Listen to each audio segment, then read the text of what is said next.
তো কেমন আছো বন্ধুরা? আশা করি তোমরা সবাই ভালো আছো এবং আমরাও ভালো আছি। আজকে হচ্ছে গোপালের পিকনিক। ঠান্ডার দিন আসলে আমরা বিভিন্ন জায়গায় ঘুরতে যাই, বিভিন্ন ফরেস্টে পিকনিক করি, কিন্তু গোপালটাকে আমরা ভুলে যাই। ও তো আমাদের বাড়ির একটা ছোট্ট বাচ্চা, ওদেরও তো মন করে পিকনিক করতে। তো আমরা আজকে সবাই পাড়ার সব লোকজন মিলে গোপালের পিকনিক করলাম। আর খাওয়া দাওয়াতে ছিল খিচুড়ি, ঘাটি, পাঁপড় ভাজা, পায়ে সঙ্গে চাটনি। আর এখানে সব থেকে বড় ব্যাপার ছিল, পাড়ার যত গোপাল ছিল এক ফ্রেমে, মানে এক জায়গায় সবাইকে সাজানো হয়েছিল। তারপরে পূজা হয়েছিল, কীর্তন হয়েছিল, গীতা পাঠ হয়েছিল, সঙ্গে কিন্তু জমিয়ে খাওয়া দাওয়া হয়েছে। ঠাকুর মশাই আগমন, কি রান্না করছো?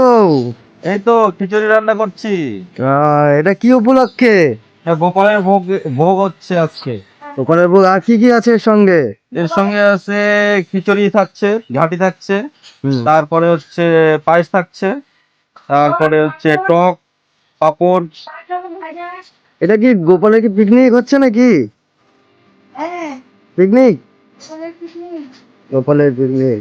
এই দেখো বেলুন চলে এসেছে, একদম পুরোটা সাজানো হবে, এবার একদম জমে যাবে। ভগবান শ্রীকৃষ্ণ কর্ম করে দিয়েছেন, আর ভগবান শ্রীকৃষ্ণ যদি কর্ম না করতেন তাহলে কি হতো না সবাই বললো